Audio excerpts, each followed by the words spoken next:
Welcome. Today I'm going to show you how to make a fully portable scoreboard system that you can carry around in a tote as shown here, put it into your car conveniently and bring it to the gym so that you can bring your recreational league games to the next level. Alright, so I'll show you the final product. So within a snap of the finger, okay, we have a scoreboard like this that is fully portable, battery powered, and wireless. With Bluetooth, okay? And how do you go from that tote that I showed you to a fully portable scoreboard system as shown here? Okay, well in this tutorial I'm gonna go through a step-by-step guide on what's in that tote and how to set it up. Okay, so with that said, we will begin. So the first thing we have here is a TV tripod. All right, so I'll put a link of the one that I bought shown here in the links below.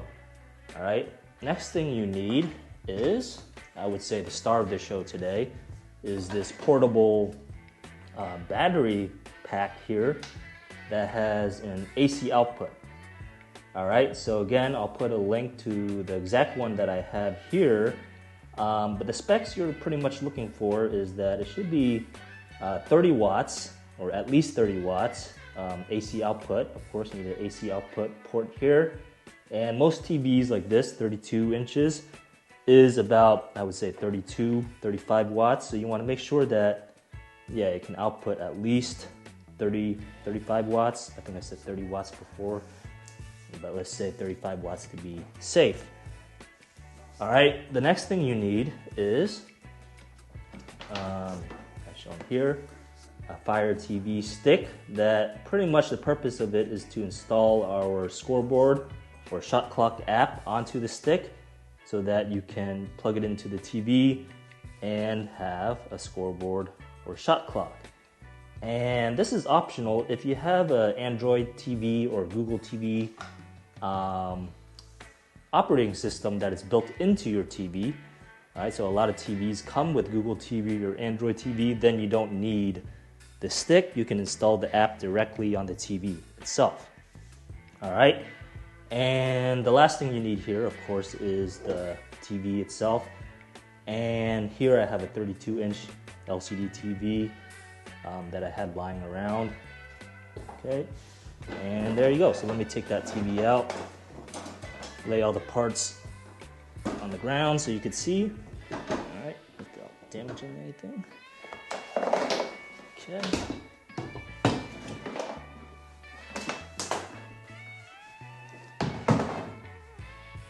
All right, so there's all the parts laid out for you. Again, a tripod, a TV, of course, the Amazon Fire TV stick, and finally, our battery power source here.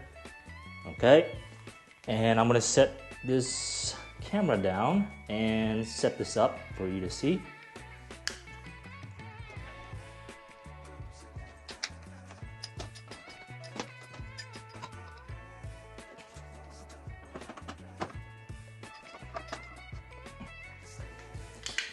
Okay, so there you go. That was that quick just to set up the TV and the tripod itself.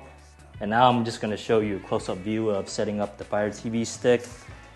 Pretty much when you buy it, it's just the stick with, of course, the HDMI cord. And it has a USB power source that it needs for the powering the stick itself. All right, so just stick this into the HDMI port as shown here. All right, there you go. So I stuck the stick into the HDMI port of the TV. And the next thing you need to plug the USB in to power the stick itself. And most TVs come conveniently with the USB port as well as shown here. So I'm going to stick that into this port.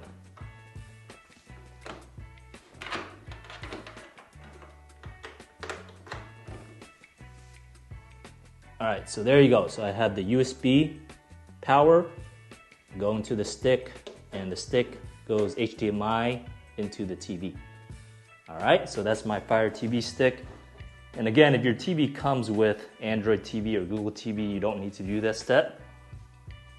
All right. And lastly, again, the star of the show here is our portable battery system here that I bought off of Amazon. Again, I'll put the links below.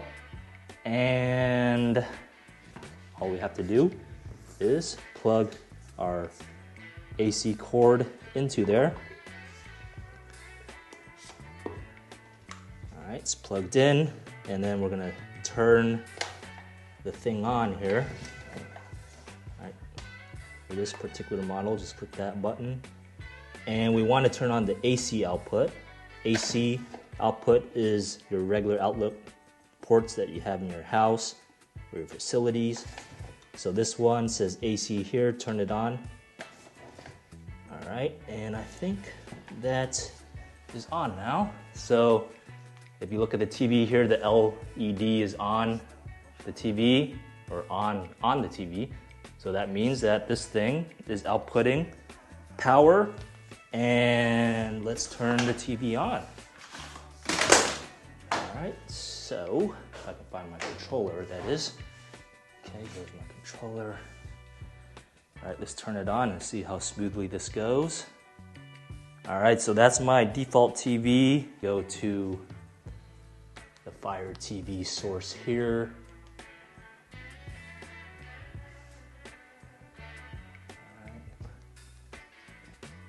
You would go to apps. There you go. So it's like this little square icon here, or sometimes it might just come up App Store here. Okay, and you go to apps, you search for scoreboard if you want a scoreboard, or shot clock if you want one of our shot clocks. And usually, or let's say for the moment, it should pop up as one of the top ones on the store. So let's just search scoreboard. And again, you only have to do this step one time. You only have to install it one time, but I'm just going to show it here just for your convenience in case you didn't see the other video that I had on how to make a Fire TV scoreboard. Okay, so once you search that, go down to apps and games, and you can see here we have our BT scoreboard app on Fire TV.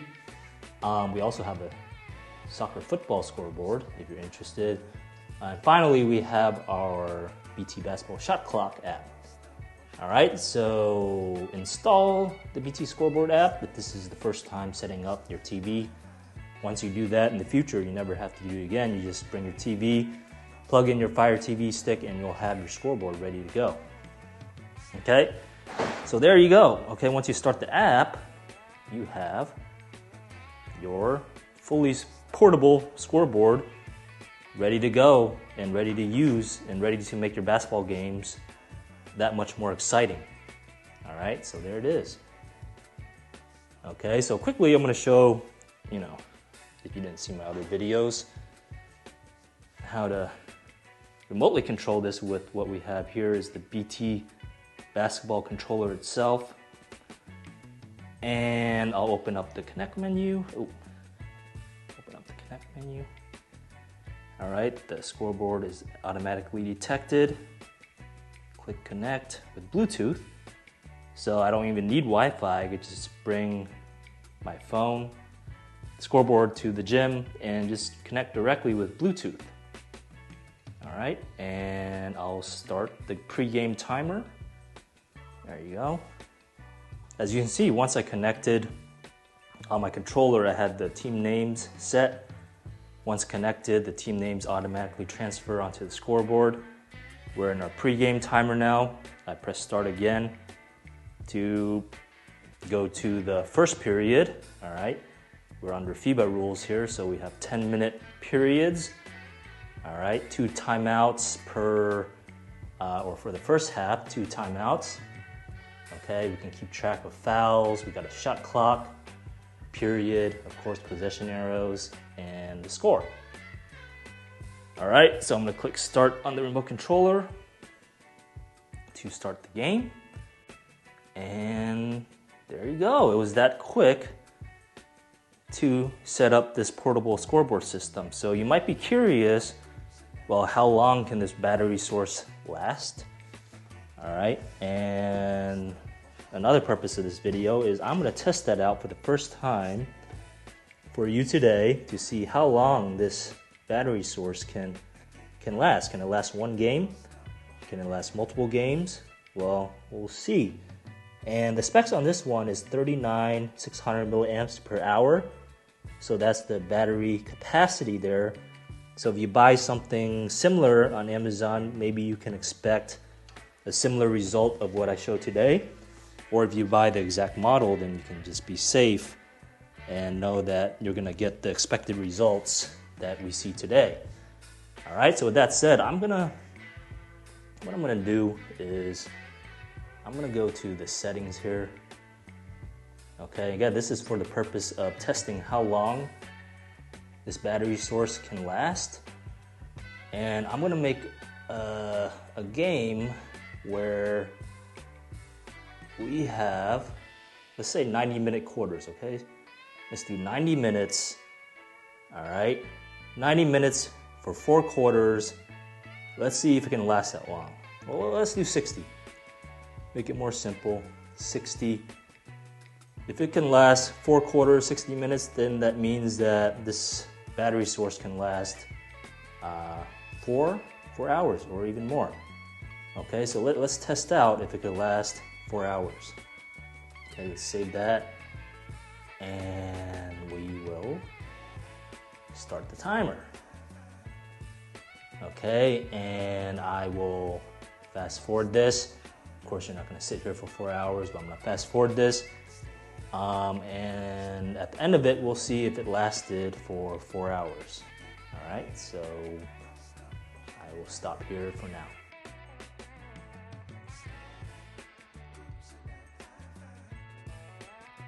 All right, so we're back after 4 periods, 60 minutes each period.